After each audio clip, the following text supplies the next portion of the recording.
नीयतें खराब हो गई। हमें देख के लोग इस्लाम की तस्वीर कशी करते हैं।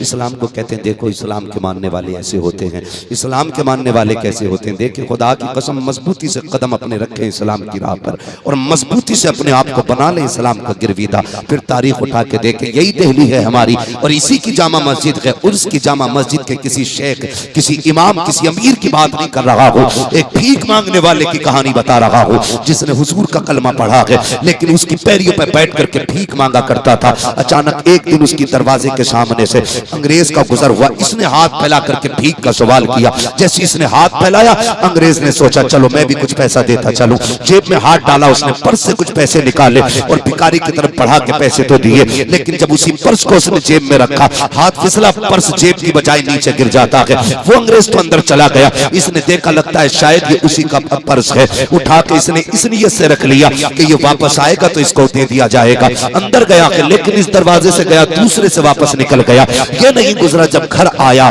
बीवी ने कहा बताओ मस्जिद देखने गए थे मुसलमानों की, कैसी मस्जिद लगी तुम्हें? उसने कहा मस्जिद तो बड़ी खूबसूरत थी लेकिन एक सदमे की बात है। कहा क्या हुआ? कि पूरे महीने की सैलरी मिली थी, पर्स के अंदर थी, उसी मस्जिद पे मैं गुजर के जा रहा था, कहीं मेरा पर्स गिर गया है, पूरी महीने की सैलरी चली गई। बीवी ने कहा पैसे का कोई दुख नहीं है, ये तो फिर भी आ जाएगा, लेकिन मेरे सरताज वादा कर एक बार मुझे भी वो मस्जिद दिखा के लाना जिसकी तू तारीफ कर रहा है। अल्लाह अकबर। अंग्रेज ने कहा ठीक है आइंदा फिर मैं जाऊंगा, तुझे साथ लेके जाऊंगा। 8 दिन 10 दिन 15 दिन महीने भर के बाद फिर ये उसी मस्जिद के दरवाजे पे आया और उसी राह से गुजर के मस्जिद के अंदर जा रहा था। इस फकीर की निगाह उस पे पड़ गई। इसने पहचान लिया कहा ये तो वही है जिसने मुझे भीख दी थी। ये सोच करके इसने आवाज दी कहा बाबूजी जरा ठहरो तो सही। उसने कहा क्या बात है? कहा जरा पीछे आइए। पलट के अंग्रेज पीछे आया। कहा कहना क्या चाहते हो, क्यों रोका गया है? कहा बात ये है कि कुछ दिन पहले तुम आए थे। कहा आया था, मैंने तुमसे कुछ पैसे लिए थे। कहा लिए तो थे। कहा जरा बताओ बाबूजी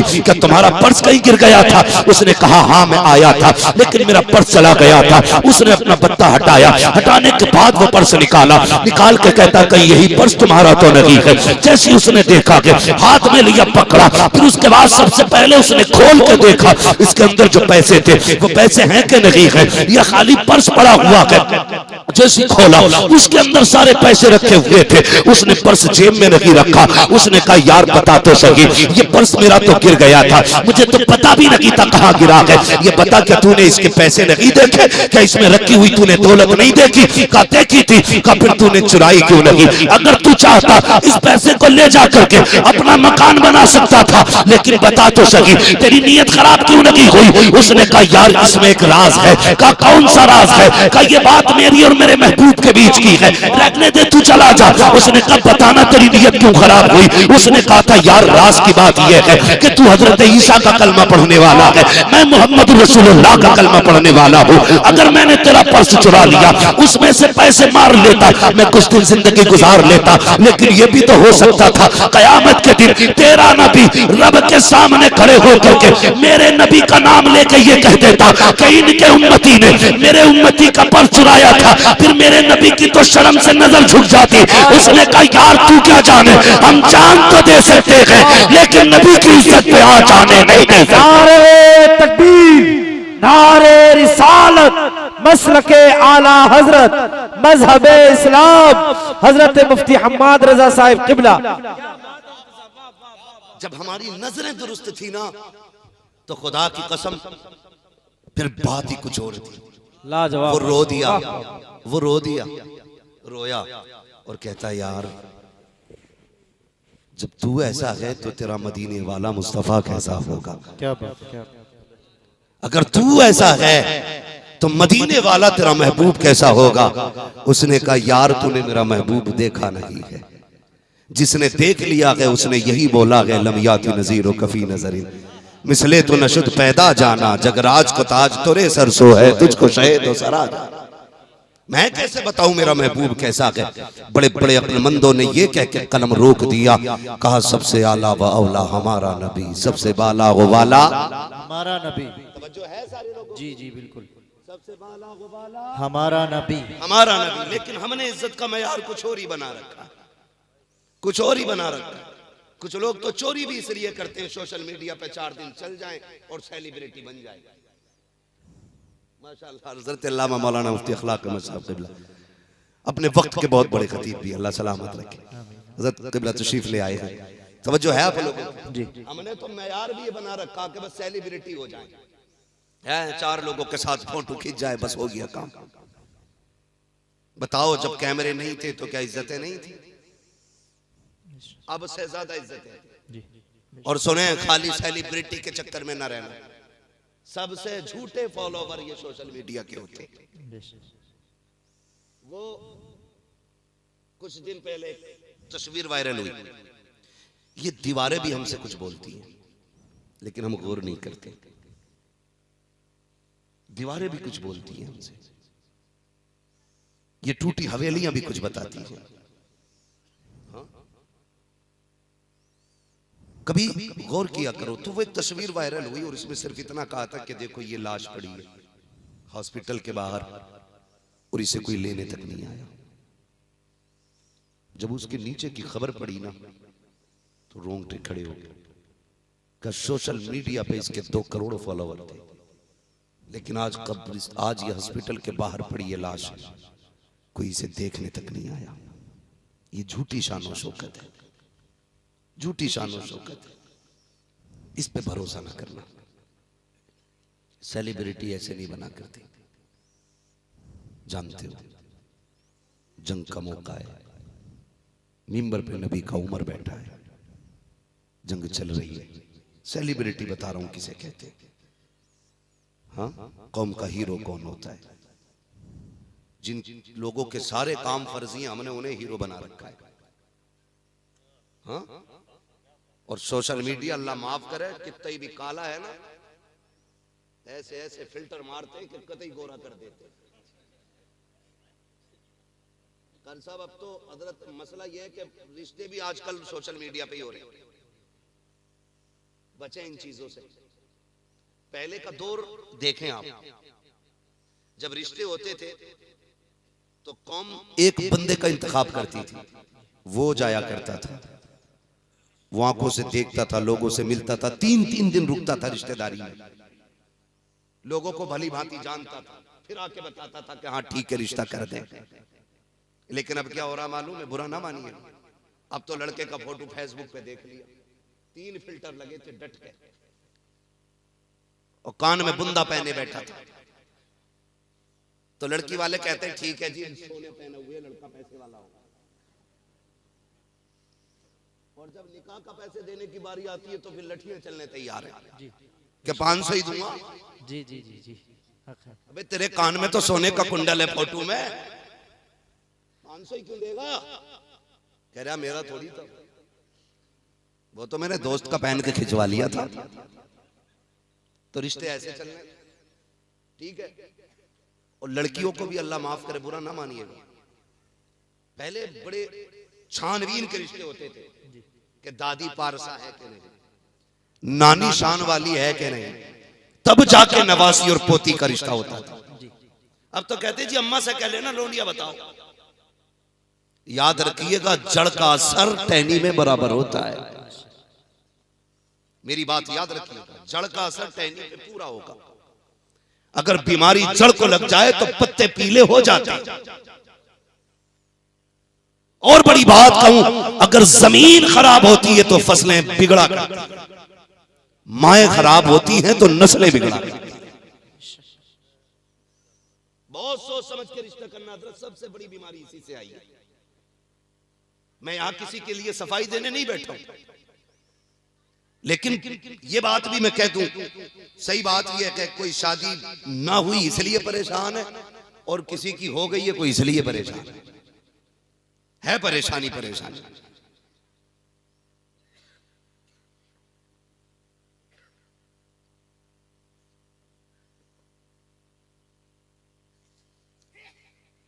ये भी एक मसला रहता है। शायरों पे तो फरमाइशें आती है ना, मौलवी पे भी फरमाइश डालते हैं। भैया देखो, यहाँ हम तैयारी करके नहीं बात करते। सच्ची बात यह है कि जब मिंबर पे बैठते हैं तो हुजूर के सदक़े में बात होती है, और अपना कुछ भी नहीं, बस जो हो रही है बात वो सुन लीजिए। अल्लाह आपको सलामत रखे, आपकी मोहब्बतों का एहसास। तवज्जो है, चलूं आगे? खैरियत है? सर क्यों हिला रहे हैं भाई, जरा बोलें खैरियत है, अल्लाह सलामत रखे और खैरियत से रखे।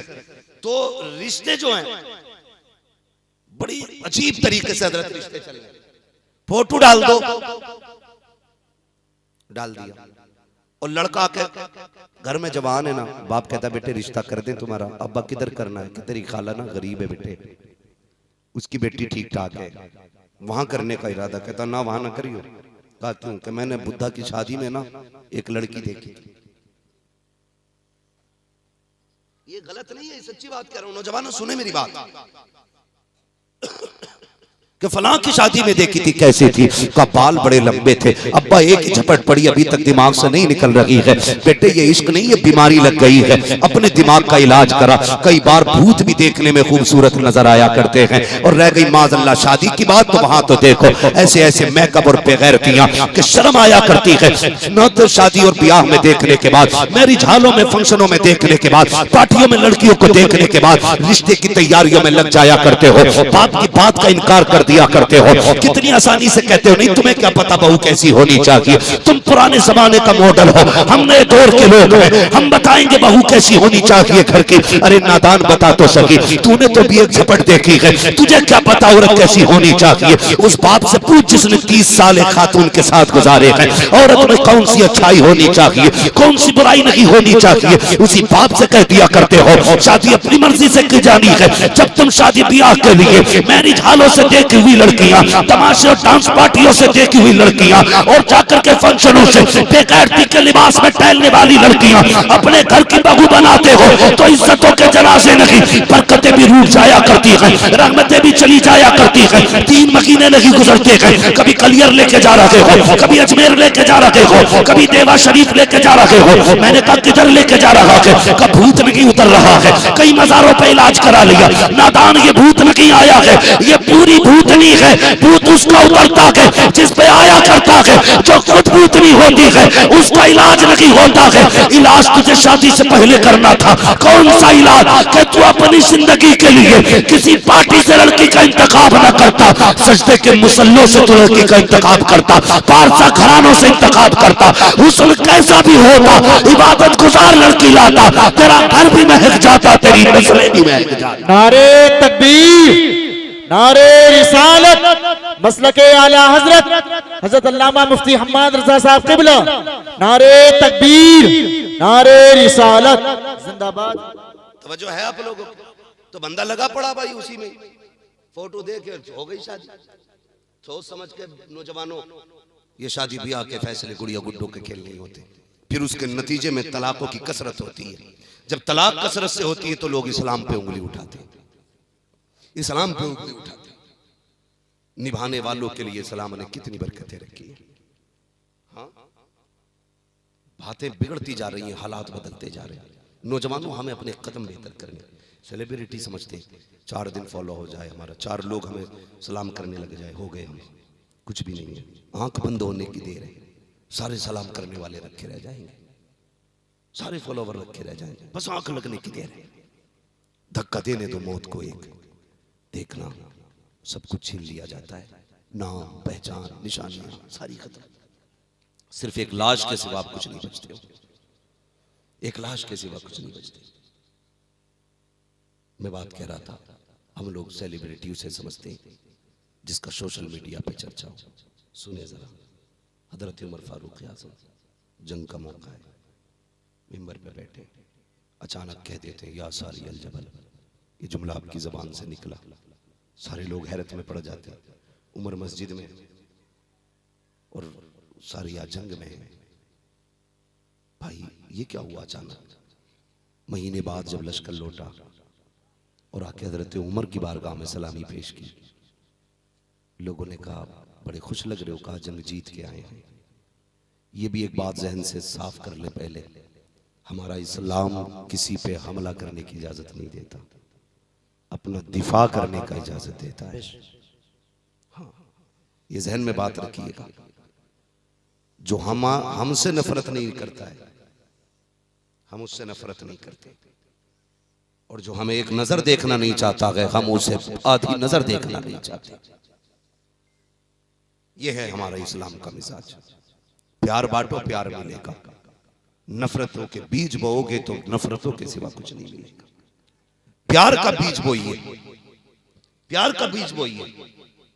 बस मेरी बात पर गौर कीजिए। जब पलटा वापस लश्कर, कैसे जीते? कहा हम तो हार रहे थे। हजरत उमर ने कहा था पहाड़ पकड़ लो, पहाड़ पे चढ़ जाओ। कहने लगे उमर तो यहां थे। कहा लेकिन कसम पैदा करने वाले की, महीने का फासला था, मीलों की मसाफत थी। का ऐसा लग रहा था जैसे उमर मेरे कान के पास से आवाज दे रहे हो। ये बात इतनी मशहूर हो गई, मक्का मदीना सब में शोर हो गया। अरे उमर देखो, मदीने में बैठ के ना मीलों दूर की मसाफत तक का देख भी लेता है और आवाज भी पहुंचा देता है। लोगों में बातें होने लगी। ये बात चलते चलते मक्का शरीफ तक आ गई। मक्का शरीफ में आपका ना बचपन का एक दोस्त भी रहता था, बेदीन था वो। उसने कहा ये कैसा हो सकता, उमर मेरे साथ रहा है, मेरे साथ खेला कूदा है, ये बात कैसे हो सकती है? वो यहां से मीलों तक का देख ले। आया हम भी जाके पता करें। मक्का शरीफ से आया दौड़ा दौड़ा मदीना। उमर कहां मिलेंगे, उमर कहां है? लोगों ने कहा लहजा नीचा कर, उमर अमीरुल मोमिनीन है। उसने कहा तुम्हारा अमीरुल मोमिनीन है, मेरा तो यार लगता है, मेरा बचपन का साथी है। किसी ने कहा जाओ, वो मस्जिद से निकलते होंगे। गया, मस्जिद से हजरत उमर निकल रहे थे। इसने हाथ पकड़ा, कहने लगा यार उमर एक बात बता, जो मैंने सुना है वो सच है? कहा क्या?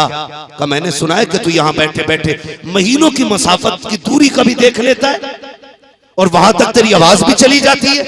हजरत उमर ने मुस्कुरा के कहा तूने सच सुना है, तूने जोर से तूने सच सुना है, और जोर से तूने सच सुना है, सच सुना है। कहा यार बता तो सही, बचपन में हम एक साथ ऊंट चराया करते थे, तेरा ऊंट गुम जाता था, तेरा बाप डांटता था खत्ताब, तो मैं दौड़ के जाता था, तेरा ऊंट तलाश करके लाता था, तुझे अपना ऊंट नहीं मिला करता था। आज ये तो बता कमाल कैसे मिल गया है, यहाँ बैठे बैठे इतनी दूर का कैसे देख लेता है, और कल तुझे ऊंट नजर नहीं आता था। हजरत उमर ने बड़ी बात कही थी, फरमाया था सुन, जब तेरे दोस्त थे तो कुछ नजर नहीं आता था, जब से हुजूर के दोस्त हो गए हैं सारा जमाना नजर आने लगा। नारे तकबीर, नारे रिसालत, मसलके आला हजरत, जश्न दस्तारबंदी हजरत अल्लामा मुफ्ती हम्माद रजा साहब किबला। नारे तकबीर, नारे रिसालत, जिंदाबाद जिंदाबाद। मसला कोई नहीं बनता है जनाजे में कितने लोग आएंगे कितने नहीं, बस इतनी कोशिश कीजिएगा, किरदार बनाइए ऐसा कि लोग देख के मजहब इस्लाम के बारे में सोचने पे मजबूर हो जाए। हमारे कुछ नौजवानों में पीछे लॉकडाउन हुआ था, खुदा की कसम आज भी ख्याल आता, दिल से दुआएं निकलती हैं। जब लोग जिंदगी और मौत की लड़ाई लड़ रहे थे और परदेसी पैदल दौड़ रहे थे, हम जानते हैं, हमने देखा कितने कलमा पढ़ने वाले रोडों पे खड़े होकर के जान की फिक्र किए बगैर भूखों को खाना खिला रहे थे, प्यासों को पानी पिला रहे थे, और वह किरदार अदा करके दिखाया था कि रहती दुनिया तक उनकी मिसाल नहीं मिल सकती है। सिर्फ एक शय में नहीं, हर शय में किरदार अपना उनका। नफरतें खत्म करो। अभी हम अपनों को प्यार नहीं दे पा रहे हैं, दूसरों को प्यार कहां से देंगे? ये दीवारें क्यों उठ रही हैं? इसलिए कि मैं नहीं चाहता मेरे पैर की करवट में किसी का पैर आए, मैं नहीं चाहता मेरे बगल में कोई खड़ा हो, मैं नहीं चाहता कोई मेरे मुकाबले में आए। ओ यार जिंदगी गुजर जानी है, नहीं बचनी। कोई 60 साल में मरेगा, कोई 70 में, कोई 100 में, कोई 110 में। जाना सभी को है, जाना सभी को है। याद रखना, जाओ कभी अपने बड़ों के हाथ पकड़ो, कब्रिस्तान जाया करो और पूछा करो अब्बा ये कब्र जिसके आज मिट्टी भी बैठते बैठते इतनी हो गई है कि अब मिट्टी भी इसके अंदर चली गई है, अब्बा बताओ ये कब्र किसकी है? तुम्हारे बाप तुम्हें बताएंगे बेटे मेरे दादा ने बताया था, ये यहाँ के सबसे बड़े जमींदार की कब्र है।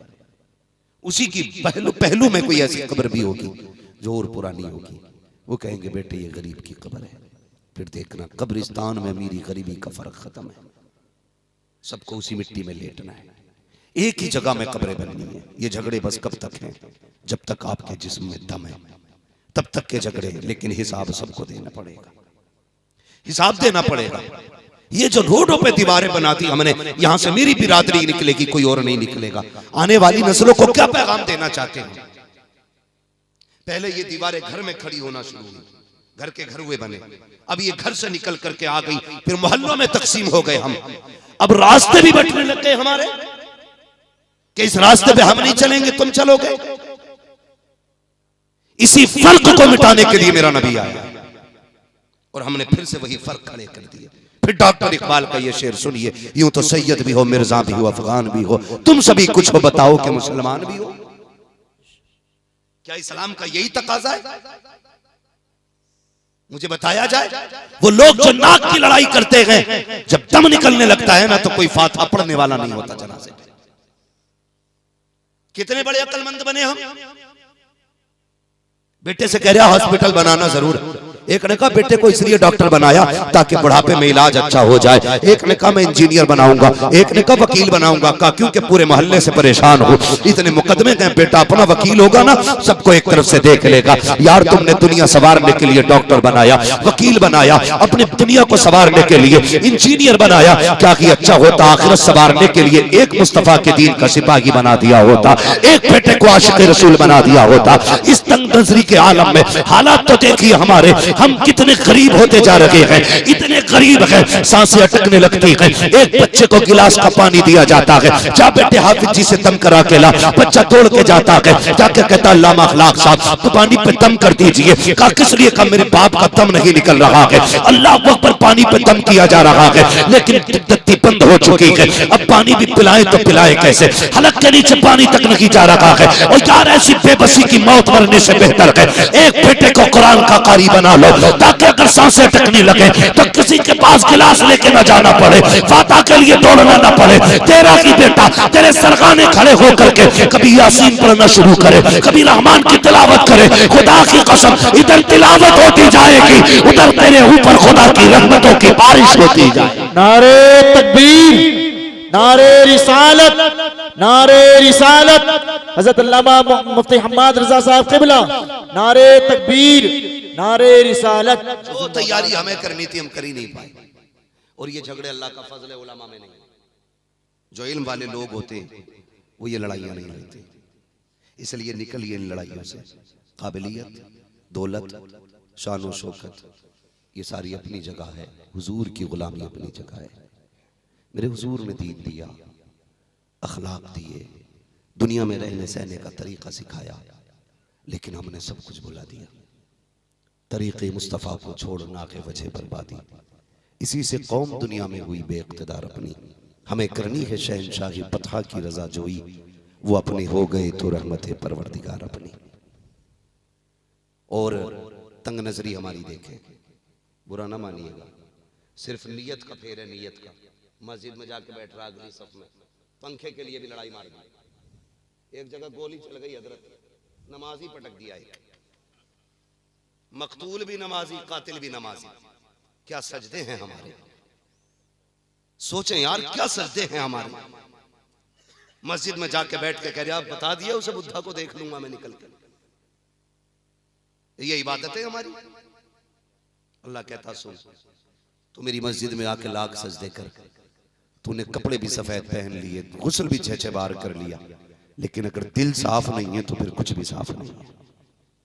ये जो कीना रख रखा है ना इसके अंदर, पहले इसे धोना पड़ेगा। जब तक बुग़्ज़ो हसद का जनाजा नहीं निकलेगा ना तब तक हम कुछ नहीं कर पाएंगे। तो मस्जिद में बैठ रहा तो पंखा, एक साहब नमाज पढ़ने चले, दूसरे ने बंद कर दिया। एक कह रहा तूने क्यों बंद करा? बोले तेरे बाप का क्या? उसने कहा पंखा मैंने लगवाया था। ये घटिया सोचे हमारी। आज की बातें हो गई। कह रहा बड़ा मुश्किल है मस्जिद में रुकना बिना पंखे के। आज तो कालीन है, पंखे हैं, टंकी है, टोटी है, हवा है। पूछ कभी बिलाल से सजदे कैसे होते थे। एक जमाने तक मस्जिद नबवी की छत ऐसी रही कि धूप भी छन के गिरा करती थी। लोगों ने भीग के सजदे किए, लेकिन कभी उन्होंने ये नहीं कहा कि मजा नहीं आएगा। वजह क्या है? क्यों इबादत में मजा नहीं आया? दिमाग इबादत में नहीं है, दिमाग तो पंखे पे लगा है। हाँ, दिमाग पंखे पे लगा, नमाज में बंद हो जाए, नियत तोड़ के कहता किन्ने करावे। ये इबादत है हमारी। बदलो यार अपने रंग। जब इबादत भी किया करो ना तो ऐसे यार, कभी कभी ऑफिस भी जाना पड़ता है ना, डीएम एसडीएम के यहाँ पे भी कभी जाना पड़ता है हम लोगों को। तो वहां देखो एक मुख्तसर सा एक छोटा सा अधिकारी है, जिंदगी का मालिक नहीं है, एक इलाके का, एक मुहित जमीन का, एक ये के लिमिटेड हिस्से का मालिक है वो। लेकिन मजाल है उसकी बारगाह में खड़े होकर कोई सांस जोर से ले ले, मोबाइल नहीं बज सकता अंदर, साइलेंट, आप आवाज नहीं निकाल सकते। क्यों? एसओ साहब है, सीओ साहब है। सोच, अगर एसओ और सीओ का डर इतना है तो फिर खुदा का डर कितना होना चाहिए? है कोई डर खुदा का? कौन ही मार रहे, आप नमाज में भी कौन नहीं चल रही है।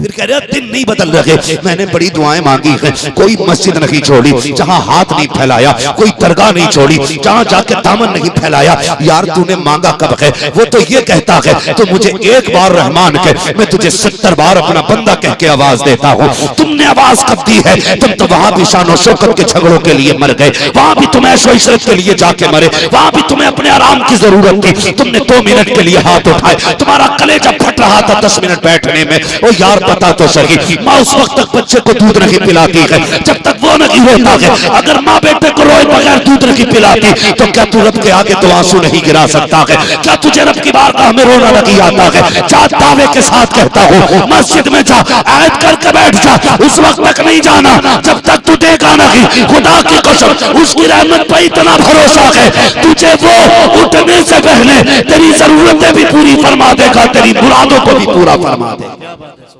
लेकिन लेता ही कौन है?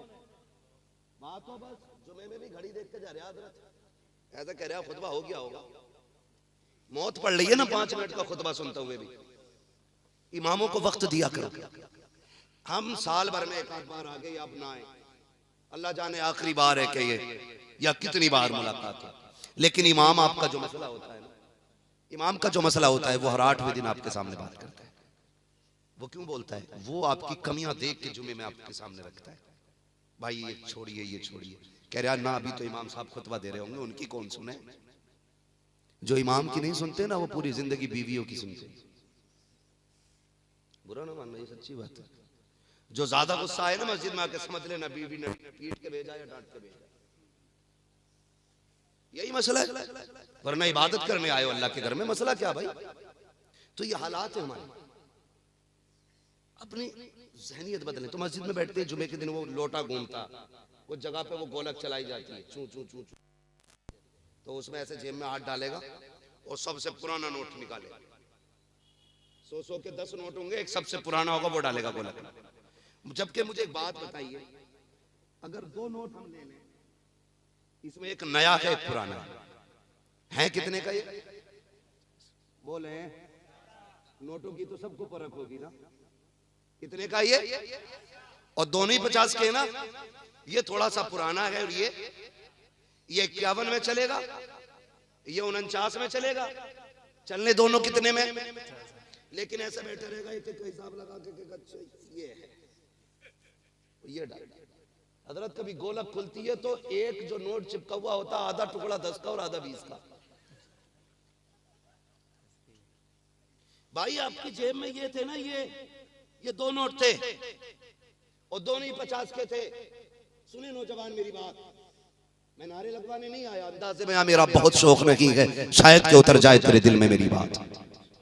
ये 2 नोट निकले, तुमने जब पुराना नोट निकाला, रब ने कहा फरिश्तों देखो तो सही, ये मेरे घर में बैठा है, मुझसे मोहब्बत का दावा करता है, जो देखने में घटिया है उसका इंतखाब मेरे लिए किया है, जो देखने में नया था उसको अपने लिए रख लिया है। बताओ इसकी मोहब्बत सच्ची है कि पक्की है? इसकी मोहब्बत कच्ची है कि पक्की है? बताओ तो सही। अब बताओ, ये दुआएं मांगेगा, ये मुझसे सवाल करेगा, मुझे बताओ इसने काम कैसा किया है? जो गला सड़ा था वो मुझे दे के गया, जो साफ सुथरा था ये खुद लेके चला गया, जबकि उसने कुरान में कहा था लन तनालुल बिर्रा हत्ता तुनफिकू मिम्मा तुहिब्बून। तुम्हें उस वक्त तक कामयाबी नहीं मिलेगी जब तक अपनी महबूब से को अपने रब की बारगाह में ना दो। अगर तेरी जेब के अंदर सैकड़ों नोट भी थे तो सबसे नया नोट निकालता और खुदा की राह में देता, ताकि फरिश्ते कहते मुबारक हो तेरी मोहब्बत सच्ची हो गई है, जो अच्छा था वो खुदा को दे दिया है, जो घटिया था तूने अपने लिए रख लिया। नारे